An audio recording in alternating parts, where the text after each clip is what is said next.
What's up everyone, how you doing? It's John, and in this video I'm going to review, actually do some gameplay over a brand new game for the Genesis / Mega Drive called Demons of Asteborg. This game's actually a lot of fun. Came out early August this year. I believe it came out August 4th. It's playable in 6 different languages, which is awesome. And what I really love about this game is not only a 16-bit game, but it's a true 16-bit game because you can play this on the Genesis Mega Drive, but also it's available on Switch and Steam. I'm going to skip over the story. Just take my word for it. The story's really cool. It's not just a game you just jump into it. There's actually a backstory, and I love games with a good story. That intro there kind of reminds me a little bit of Final Fantasy. I see a lot of influences. You'll see a lot of ghouls and ghosts, or ghosts and goblins in this game. You'll see a lot of Shovel Knight. I've seen some Castlevania, a little Metroidvania stuff in here as well. There is no difficulty settings. It is your simple 3-button attack, jump, magic, and credits. Only a handful of people worked on this game. It's pretty incredible. I love the music. Here's kind of the map, overview map. Reminds me of like your classic Capcom games. We'll start in this city. This is the one I'm going to show you. Start in the town. There are 8 levels total in this game. I love the sprite work. The music's really great, and it kind of the first part here kind of shows you the different controls. This game is what I call retro hard. It is a very difficult game. No continues. You start with 3 lives, and that's it. No saves points. So I am playing this on the ROM. They do sell the ROM as well if you want to purchase it. If you want to play it on a Genesis emulator, you have to play. I recommend checking out Pico Drive because I've had issues getting to run on other Genesis emulators. Having said that, playing on emulator, you do have a benefit of the save state, right? You can actually save it.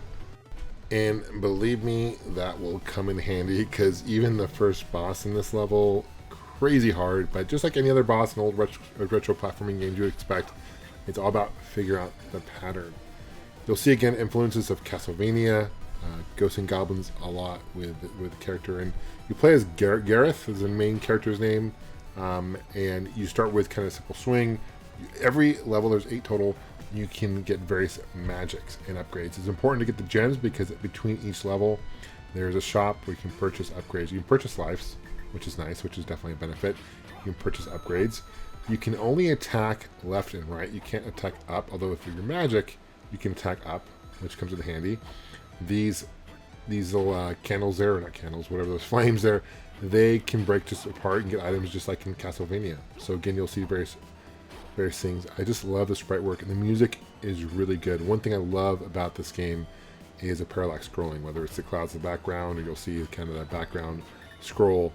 But there's parts of this game that they do a really incredible job with the parallax scrolling, and it's hard to believe this is actually playing on a Genesis, which is awesome. And the music, I just love the Genesis music overall. I think it's really cool. So even if you don't have a Genesis, you can still check this game out on Steam, also on Switch. There's parts of the game, like in this part, where you have to kind of figure out how to progress. So you have to kind of go back. That's where the Metroid part comes in, right? You have to go back and get various items. Here you go. Here. But for the most part, the game is fairly linear. It's hard not to get stuck, which is good. I appreciate games where you don't really get stuck. It's more the challenge of not dying, right? And one frustration about this game I do have is the enemies or the bosses, there's no health gauge, so it's really hard to know how far you have to beat him. So this guy's asking for a special item and trying to figure out where to jump on. So I can jump on that barrel, but I can't jump on that post. So again, trying to find, there's parts of the game where you're trying to figure out where to jump on. You kind of get that with the 2D aspect of things. And here's another part. How do I get up there, right? It's kind of a puzzle. So there's some kind of puzzle elements in the game as well. These guys take 3 hits. Those gray gems give you more gems. And there also is no map, overview map, which you don't really need because, as I mentioned before, it's pretty linear overall. If you hit start, it does take you to kind of your inventory map. Here's water. I don't believe you can drown in this game. Watch out, fall. This is tricky. You'll see here with this is like an Indiana Jones-ish, right? You gotta avoid this thing here. You can roll, which is awesome. Now, if you hit those spikes, you die automatically as well. So it's very, very tricky. It took me a while to get past this part. I just love the animation there, how it rolls. That's really cool. Did a great job with that. Here's another tricky timing thing. Let's have for, I don't know if those are bees or bats or flies. I'm not quite sure what they are, but they're cool. Raise the water here. Here you go.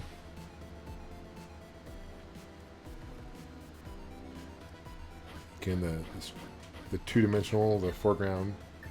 You can see that they did a really good job with that. And this game plays like it was made in the 90s, which is awesome. It's definitely the point of it, right? So kudos to the team who put this game together. And even though the game is hard, as I mentioned a number of times before, there's not really a point in the game where I really got frustrated to the point where I didn't want to play it. So I've played this dozens of times, and it's still a lot of fun to play. So it's hard to make a game like that. Let's go check this out. Got a timer jump here. There you go. Later on, you know, the game, the levels do look different. Enemies look different as well, which is appreciated.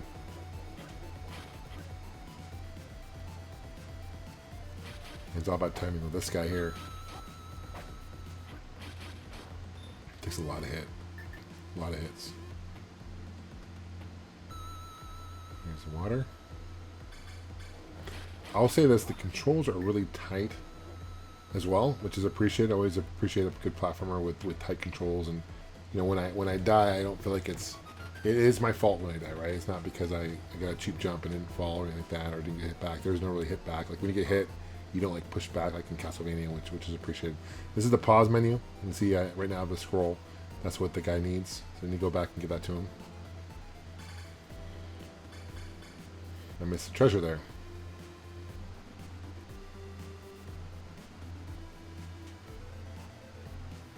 Go back this way.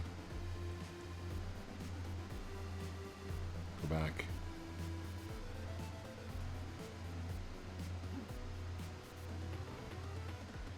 So I can't go this way because of spikes. Enemies do respawn, so if you leave a room, they do come back. There you go, now I get the treasure. That potion there gives me health. So the top corner, or the top middle, left side is my health, and the right side is my magic, which I haven't gotten I haven't unlocked any magic yet. Between halfway through each level, you get magic. And you'll see your gauge. And what's nice is it kind of replenishes, which is awesome. There's no potion you have to get for that, which is nice and appreciated. And as I mentioned before, you can fire up, you can fire in different directions, but you just can't use a sword. You can't duck in this game either. And I noticed there's points in the game where, because you can't really attack with your sword up or anything like that, like to get certain candles to break those flames, you have to kind of time the jump and attack the right way to get it. Does that make sense? Here you go. You can just tell there's been a lot of thought put into it. The level design, really creative and fun level design.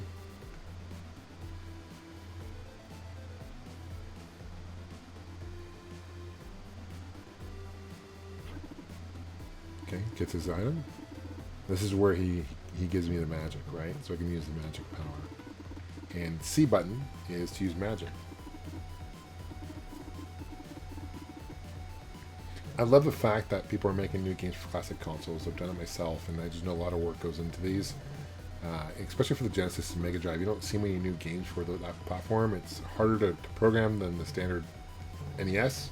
You see a lot of NES games, but you don't see many Genesis Mega Drive games, and for a reason. It's a little more challenging, but I mean, games, I don't like the word homebrew necessarily because it makes it sound cheap. These games are not homebrews, and the price for this it's in euros. I think it's like 49 euros to purchase, which isn't cheap physically, but it's a cool collector's item. Want to definitely support these guys too. So I haven't purchased it. I haven't bought a physical copy yet. Got the digital, the ROM, but I do plan on purchasing it because I do want to support smaller indie devs that are like this. This game seems to be kind of going under the radar, at least initially, as far as reviews go online. And I just want to see them succeed because I know it takes a lot of work making games. So here's the little drawbridge. Break that. I don't know if you noticed it, but when the drawbridge went down, the graphic there did a really good job.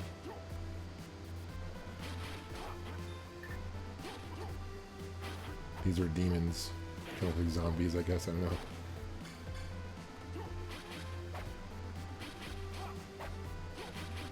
Okay, it takes a lot of hits.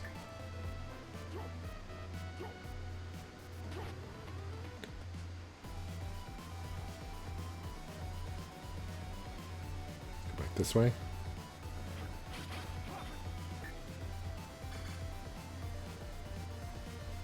I'm not quite sure what this key does. It doesn't really do anything for me in the... Maybe it opens the gate. I'm not quite sure what it does, to be honest. Nothing I could see.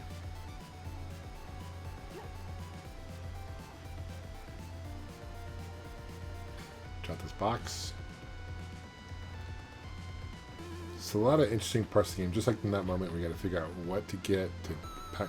Notice this effect there with the door. That's super cool. Kind of a 2D, 3D effect. I think they really did a good job designing that. That's pretty awesome. Subtle things like that I definitely appreciate.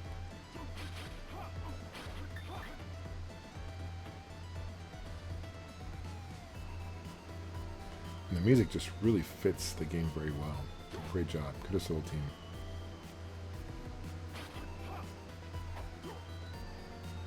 Watch out for these arrows here.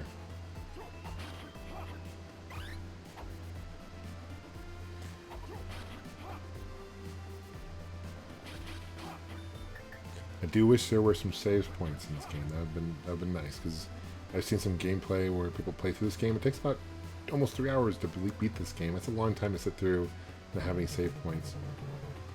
You gotta defeat all the enemies in this level, or on this screen.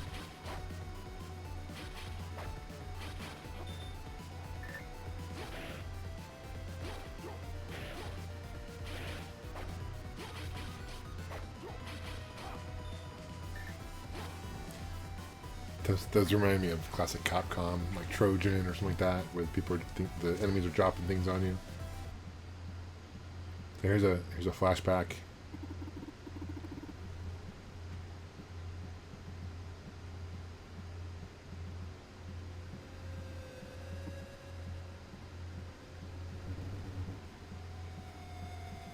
Oh, you let the demon go. Oh no. A sword, flaming sword, so cool.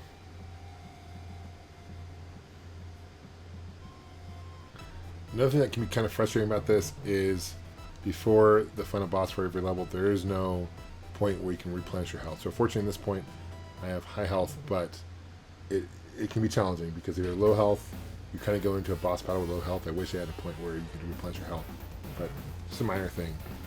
This guy takes pretty hard to figure out his pattern.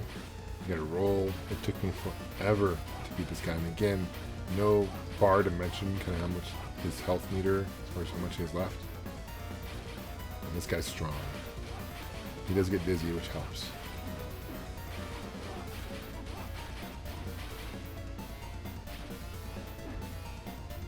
Okay, now that box fell. I'm using my magic there. Replenishes. You can do about 3 fires before it depletes completely, so jump on this box, hit this thing. There's a axe that can come down. One thing also a little frustrating is this: you can fall, like for no explicit reason, you can fall through that on the top. So sometimes you're on top and sometimes you just fall through. And I think it's maybe when he stomps or whatever, but it can be very challenging because it doesn't seem like any rhyme or reason, unfortunately. We'll try this again.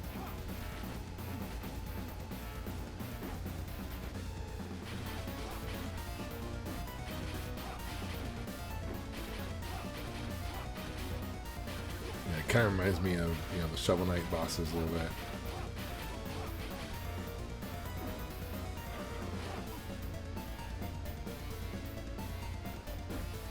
Okay, there you go, knocks it down. Even him running into you'll take. See? Sometimes I fall through, sometimes I don't. And to get that axe to make a fall on him, it can be kind of challenging, tricky to make sure he's standing underneath it. See, now I gotta should hit it. Watch. There you go. Makes him dizzy. You gotta just button mash him at that point. See, I fell through. I'm not quite sure why. And I've died dozens of times because of that falling through. Because I'm thinking I'm laying on it, and you don't. Ah, just missed him.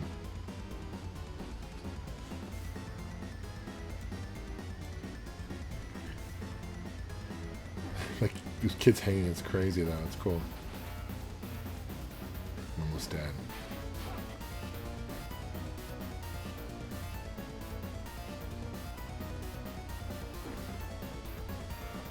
I just missed him.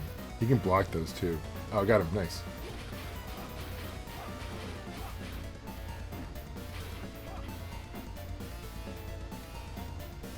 Ah.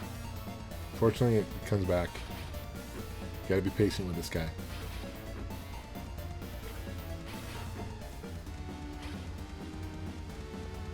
I feel like I'm close.